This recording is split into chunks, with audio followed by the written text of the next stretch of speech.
Donald Trump deu mais um ultimato para o Irã. Ele falou que se até 15 dias os iranianos não sentarem para um acordo, nós teremos guerra total. E isso não é brincadeira. Nas últimas horas, inclusive, se falou que o ataque poderia ocorrer a qualquer momento, com vários países da União Europeia pedindo e emitindo notas para que os seus cidadãos deixassem o país persa. Então, após a vinheta, vamos falar sobre esta cada vez mais clara, desenhada guerra entre Irã e Estados Unidos. Não sai daí.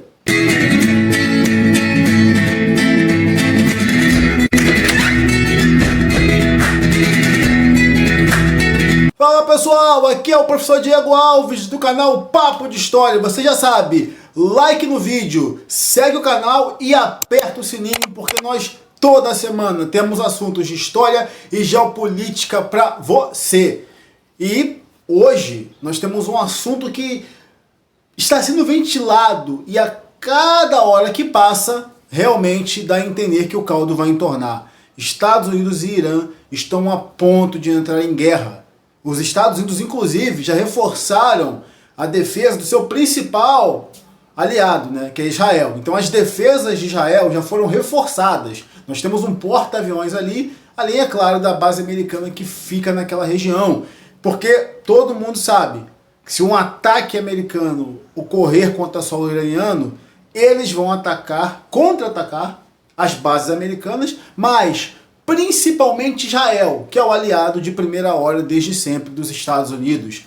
Mas o que nós temos visto nas últimas horas, pessoal, é que todos os canais de notícia têm falado: a qualquer momento a guerra pode romper. Talvez não tenha acontecido nessas últimas horas porque Trump estava distraído no seu Conselho da Paz, não é? Onde ele reuniu pessoas como Orbán, Milley, entre outros, para discutir a situação de Gaza, entre outras situações que os Estados Unidos estão capitaneando.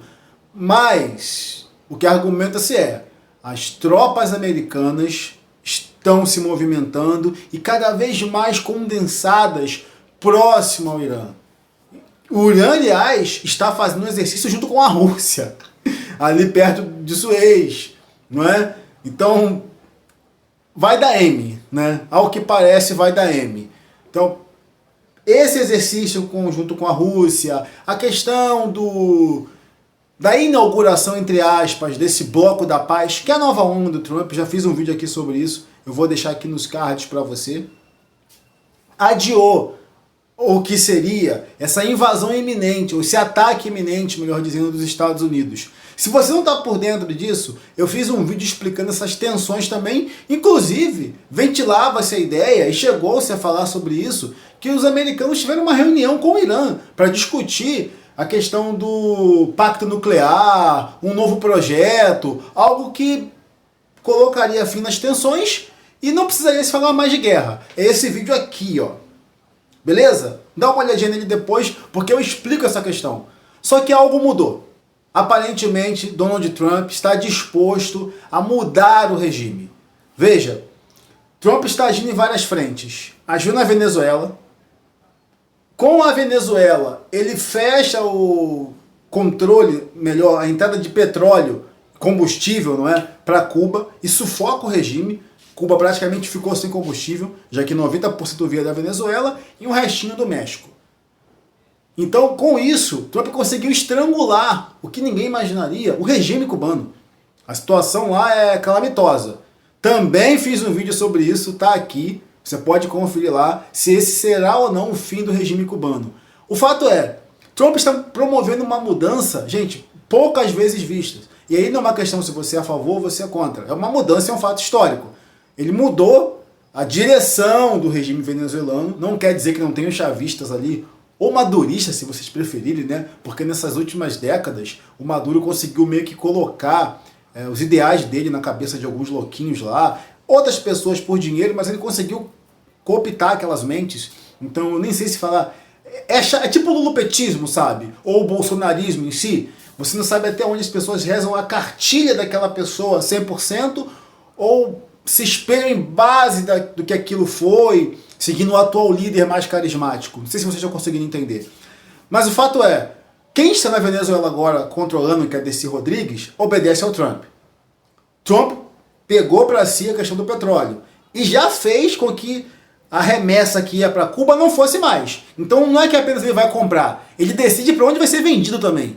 Com isso ele quebrou as pernas do regime cubano e vamos esperar os próximos capítulos, porque ao que parece o regime vai ter que negociar. E agora Trump vira-se, ele voltou o seu olhar para o Irã. Então ele está propondo mudanças significativas, talvez desde a queda do Muro de Berlim, e isso é muito interessante. Pode ser que dê certo, pode ser que não dê certo. Eu sempre digo, a questão é o day after. Na Venezuela, ao que me parece, esse acordo foi costurado há muito tempo, porque os apoiadores do Maduro que ficaram falavam de guerra, de levante, vamos resgatá-lo, ele e a esposa dele. O que a gente está vendo é outra coisa. Diosdado Cabello calado, Desi Rodrigues tocando a musiquinha que o Trump quer. Até em Cuba o Dias-Canel já disse que aceita conversar, mas não ser subserviente. Eu não quero ser capacho de ninguém. Já mudou o discursinho daquela coisa que era bélica para a gente pode sentar, mas sem tomar um chute na bunda. Mais ou menos isso. E agora a questão é o Irã. O Irã continua rugindo, né? Vou pegar o símbolo do Império Persa, o leão. O Irã continua rugindo alto. Então a questão é o day after. Vamos dizer que você tirar o Maduro e o Canel, isso é possível. O Maduro, ele é um símbolo, mas o regime feriu tanta gente, que mesmo nas esquerdas, a defesa do Maduro era difícil. Não sei se vocês estão compreendendo. O Canel, eu diria que segue a mesma linha, porque o Canel não é um Castro. Seria diferente se o Fidel estivesse vivo e a intervenção fosse contra o Fidel. O Fidel é um símbolo. O Fidel virou uma, entre aspas, ideia. Estão entendendo?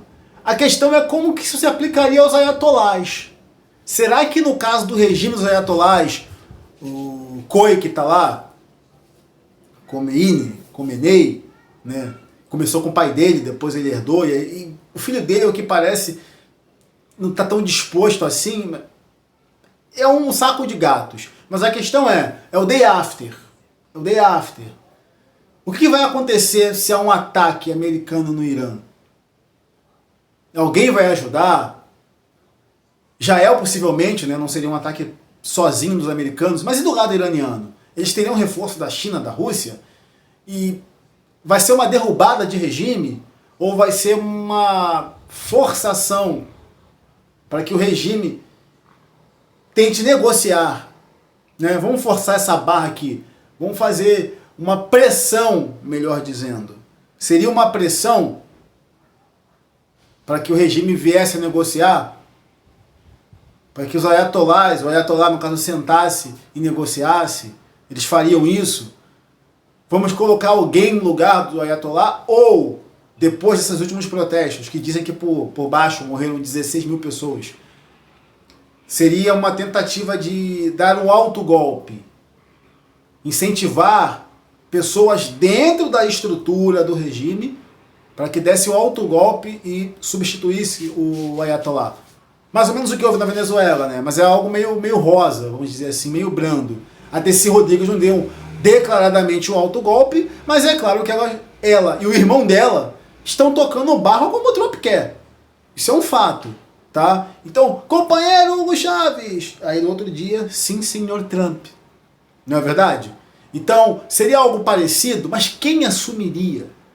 Tá? O Irã é um país grande, tem um multiculturalismo religioso, étnico, não é fácil. Para que isso descambe em conflitos internos e venha para uma guerra civil, é um peido. Vamos dizer o português claro. Então essa é a questão. O day after. Será que há um plano para isso? Isso vai causar mais instabilidade naquela região? O Irã é um dos países que mais tem mísseis no mundo, tem condições de atacar, Não vou dizer tanto se defender, porque no último combate com Israel, Israel priorizou destruir as defesas do Irã. Foi uma das coisas que Israel fez, né? O Irã atacava muitas vezes postos civis, prédios, residências. Israel continuou fazendo trabalho nas defesas iranianas, né? Atacava as defesas, os sistemas antiaéreos. Então, boa parte desses sistemas foram destruídos, e repor isso não é fácil, não é simples e não é barato, tá? Ah, eu vou pedir para a Rússia e para a China. Quem comenta na internet acha que é assim. Ah, eu vou pedir... Você consegue dinheiro fácil? Bom, quem está fazendo M talvez consiga, mas no mundo real, um país conseguir armas assim não é fácil. Israel, por exemplo, para repor os equipamentos do Iron Dome, aquilo não é fácil, não. Aquilo custa muito dinheiro. Por isso que eles estão desenvolvendo essa nova técnica com laser, enfim, para não depender tanto do sistema de mísseis, né? Que é o Iron Dome no final das contas. Então não é uma coisa simples e barata para o Irã repor. Não é? E aqui eu não vou entrar nessa de que o equipamento russo não presta, o equipamento chinês não presta, os mísseis da Coreia do Norte não prestam. Irmão, é assim, quem quer pagar para ver? Tu quer pagar para ver? Então, nós não queremos. Né? E essa é uma das questões que eu quero discutir com vocês. Vocês acham que vai realmente ter o ataque dentro desse prazo? Ou é uma cortina de fumaça? Pode ser antes. Pode ser nas próximas horas mesmo. Talvez você já esteja vendo esse vídeo e o ataque esteja acontecendo. Vocês acham que eles vão trocar o regime? Ou por enquanto vai ser como está acontecendo com Cuba? Senta para negociar ou o caos vai imperar aí? Eu queria ouvir de vocês. Peço mais uma vez que você deixe o seu like, se inscreva no canal, ative o sininho. Nós não fazemos rifinha, nós não temos tigrinho. Contamos com você para atingir neste canal a monetização. Obviamente, para que nós possamos bancar nossos projetos, nossos livros, como vocês estão vendo aqui, nós procuramos ler bastante, estudar bastante e trazer da maneira mais imparcial possível o melhor conteúdo para você. Então, compartilhe com mais 10 pessoas, curta, veja mais 10 vídeos, porque isso ajuda muito o nosso canal, tá legal? Estamos crescendo, temos vídeos bem interessantes aqui, terras raras, eu falo sobre a história do Brasil, prometi que ia voltar, eu vou voltar mais à frente a falar um pouco mais da nossa história. Então, pessoal, a gente soa, mas procura trazer de maneira mais imparcial possível o melhor conteúdo para você sobre política, geopolítica e história. Vejo vocês no próximo vídeo. Documents. Yeah, please. Yeah, please. You said today on Iran, bad things will happen if Yeah, Iran bad doesn't things. make Really the bad deal. things. What will that I'm not going to talk to you about that. Okay, can you just let me know, what is the goal if there is a U.S. military Well, we're strike? going to make a deal, or we're going to get a deal one way or the other.